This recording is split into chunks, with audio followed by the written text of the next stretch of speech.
माझ्या इथं मला वडील पण आहे, आई पण आहे, माझ्या बहिणी पण आहे आणि मुलगी तर सर्वात मोठी म्हणजे हो ताई, जया ताईमुळे मी इथं आज बसली आहे. माझा मुलगा इथंच त्यांच्या जवळच्या कॉलेजला होता शिक्षक लेक्चरर. तर त्यांनी सहज विचारलं म्हणे माझ्या आईला असं असं आहे म्हणे, ताई माझ्या आईला पाठवतो. मग पहिलं शिबिर ताईंनी माझं खामगावला झालं, दुसरं काटेलला झालं आणि तिसरं इथंच पण झालं. पण माझ्या ताई मला बोलल्या की काकू तुम्ही खायचं शिबिर करता, एक उपवास करा. आवर्जून करीन ताई, हा तुम्हाला शब्द आहे यांच्यासमोर सर्वांना. ताईनं मला, माझं वेट 68 किलो होतं, तर माझं वेट आज 48 किलो आहे. मला 1 वर्ष झाले बीपीची गोळी नाही, शुगरची गोळी नाही, ॲसिडिटी नाही.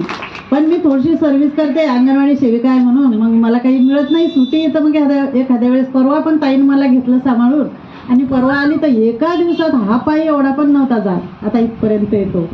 15 दिवसाच्या आधी 3 वर्ष झाली माझ्या मुलाला मुंबईला गेला, आई करू आपण काही दवाखाना करू गेली. यावेळेस तर डॉक्टरची अपॉइंटमेंट घेतली, मी काही गेलीच नाही अजून. माझा काही विश्वास बसत नाही तिथं की डॉक्टर आता एवढा पाय करेल.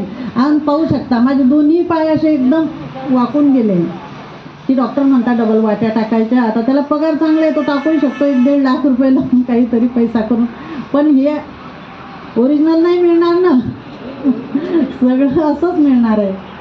आणि त्यात अजून माझ्या मुलाचेच भाडेकरू होते, त्या ताई बसले आहे, त्यांचं पण एवढं सहकार्य की त्यांनी असं केलं की मला मुलगी तर भेटलीच, बहीण नाही, माझे 4 भाऊ गेले, भाऊ पण भेटले, सर्व गणगोत तिथंच मिळालं मला.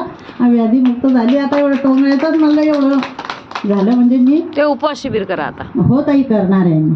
जडगाव चला, येतो जुलैला. हो.